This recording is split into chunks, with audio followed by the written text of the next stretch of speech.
Nesse vídeo a gente vai conversar um pouco sobre o mercado editorial e a presença de nomes como Felipe Neto se tornando protagonistas de festivais literários.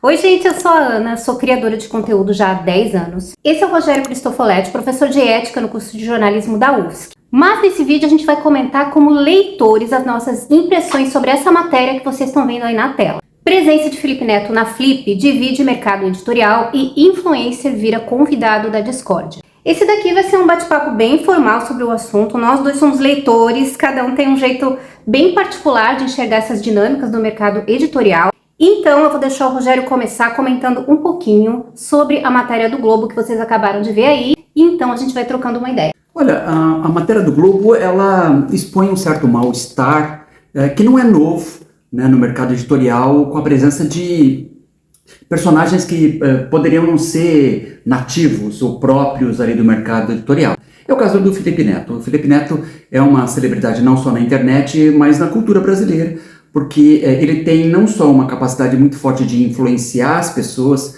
como tem também demonstrado, e talvez isso ajude a explicar um pouco desse mal-estar, ele tem uma grande capacidade de realização. Sim, ele tem 46 milhões de inscritos só no YouTube.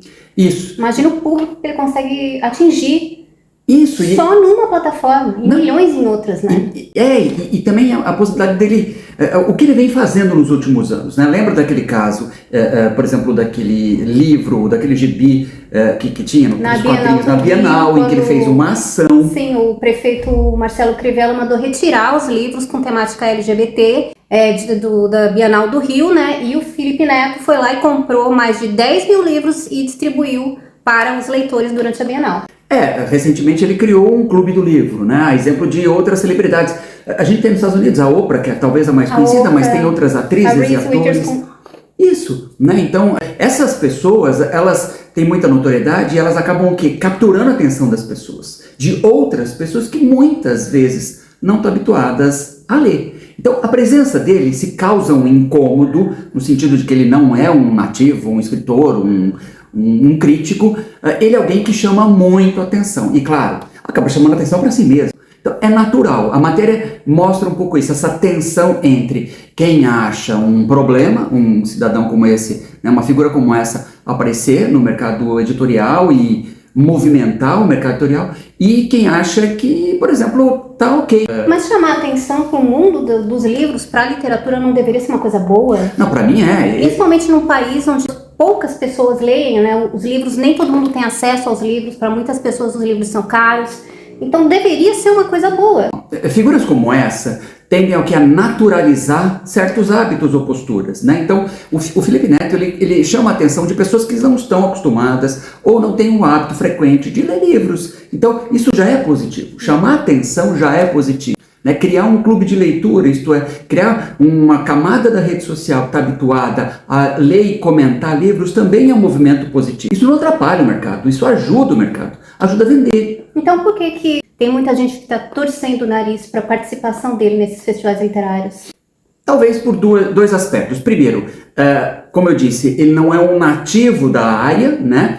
É claro que ele está lançando recentemente livro, né? Agora... Como enfrentar o ódio saindo pela Companhia das Letras e com um recorde de vendas já. Claro, está lançando o livro, ele não é um nativo, isto é, não é um crítico, não é um estudioso de literatura, e não é propriamente um escritor que vive daquilo. Então esse é um aspecto. Mas me parece. Virar o nariz para isso não seria um certo elitismo? Não, mas claro, o problema está no segundo ponto que eu vou falar, né? Setores do mercado editorial tendem a ser bastante elitistas. Tendem a considerar que literatura é igual a livro, e não é a mesma coisa. Livro é uma coisa e literatura é outra. Nós temos livros que atendem a vários setores do mercado, de consumo de informação, que não são propriamente literatura e nem literatura de alto nível, né? Então, a figura dele perturba um pouco essa ideia, porque tem gente que acha que livro é para poucos. A figura do Felipe Neto, então, desafia isso. Porque ele populariza também, né? Sim. Ele traz, assim, um público muito maior a se interessar pela pauta que ele está defendendo ali, pelo tema que ele está refletindo, mas o que ele diz, né, em entrevistas, inclusive para a revista Exame, é que ele quer fazer as pessoas lerem e comprarem mais livros. É alguém que está chamando a atenção das pessoas para consumo de cultura, né? Num país que ainda gasta muito pouco, né? Nós não gastamos, sabe, não movimentamos nem 2% do PIB em cultura no Brasil. Então... Se não me engano, tinha um dado aqui que eu estava fazendo de pesquisa que no ano passado apenas 16% da população leu de 1 a 2 livros. É pouquíssimo.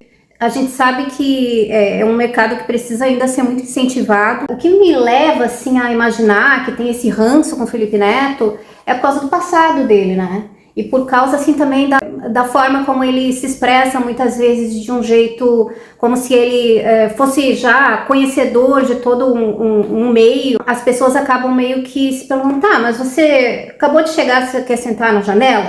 Sabe, eu acho que tem um pouco esse sentimento, assim, né, de quem tá, por exemplo, não é a minha opinião, eu tô há 10 anos trabalhando com conteúdo, criação de conteúdo, trabalho com literatura, já trabalhei em livraria. Eu acho que a participação, a entrada do Felipe Neto, esse interesse dele em participar do mercado editorial no Brasil é uma coisa maravilhosa. Eu espero que, a partir dele, mais pessoas se interessem em ler livros, né, e livros que fazem a gente viajar. Mas eu acho que as pessoas, elas torcem o nariz um pouco para isso, para o fato dele, né, ser meio que um iniciante, né, nesse trajeto aí, e também muitas vezes ele fala com uma certa arrogância, né? Eu já vi ele falando sobre alguns livros, por exemplo, um livro que eu adorei, que é a Biblioteca da Meia-Noite. Eu pessoalmente fiquei bastante ofendida com a forma como ele se referiu, né, ao livro na época do Twitter ainda. Eu estava seguindo ele, parei de seguir, porque eu achei que, assim, ele pode não ter gostado do livro, mas ele não precisava se expressar daquela forma, porque havia muitas pessoas que tinham gostado. Eu sei que é uma questão de estilo, mas eu acho que respeito sempre a gente precisa ter. Então eu acho que ele incita isso nas pessoas, né, de muitas vezes ele falar de um jeito que incomoda, e que ele poderia talvez ser um pouco mais sensível com as palavras que ele usa. E isso ajudaria a explicar um pouco do ranço que eu vejo que muita gente tem com ele. Agora, esses são os leitores comuns ali, né? Nós que vamos à livraria. Mas aí também tem essa questão dos acadêmicos, né? Como eu estava dizendo na revista Fórum, tinha uma matéria falando que Felipe Neto enfrenta o ódio dos acadêmicos ao ser convidado para a Flip. Veja, a gente precisa entender que o Felipe Neto não é só um CPF. O Felipe Neto é uma marca.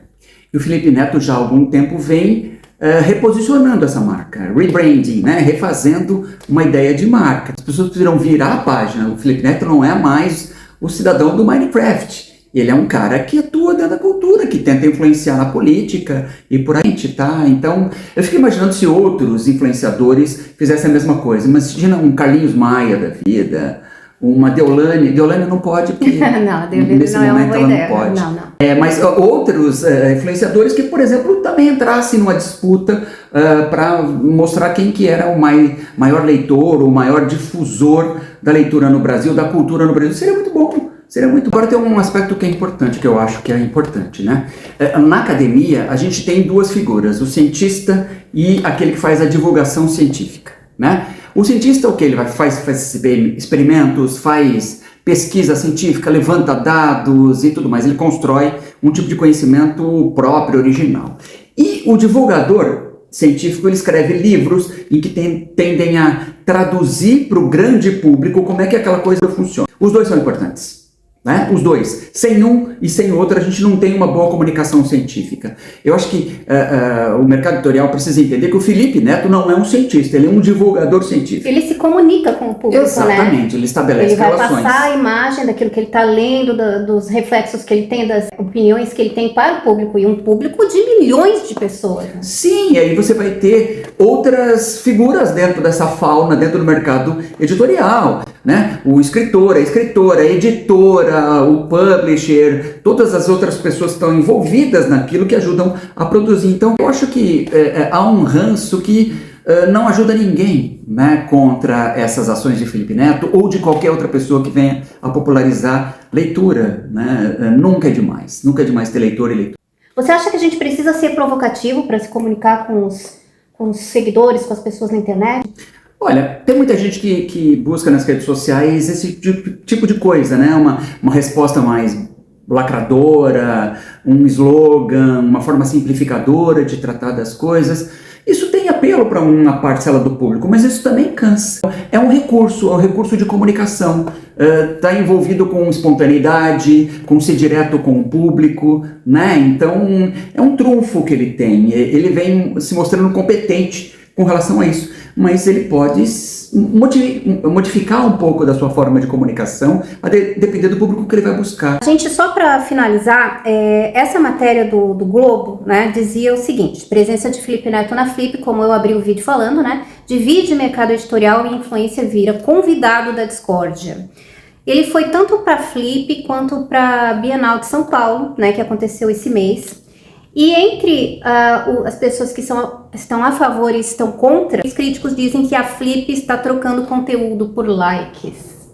Não necessariamente, né? A Flip pode buscar as duas coisas, pode buscar like, pode buscar conteúdo. A Flip é grande, ela pode ter essas coisas todas. Eu lembro do caso recente daquela influenciadora que começou a ler Machado de Assis. Sim, americana. Né? Isso foi ruim para o Machado de Assis? Não, foi bom para as editoras, é bom, sabe? É bom que se fale, né? É bom que se fale, que se redescubram os autores, que alguém, sabe, que às vezes alguém vem com uma opinião polêmica, mas que gera um burburinho que leva à curiosidade e que vai levar o que é o interesse das pessoas. Então, gente, vamos comprar mais livros, vão ler mais livros, entendeu? A favor, as pessoas dizem que a participação dele é bem-vinda em qualquer festival literário.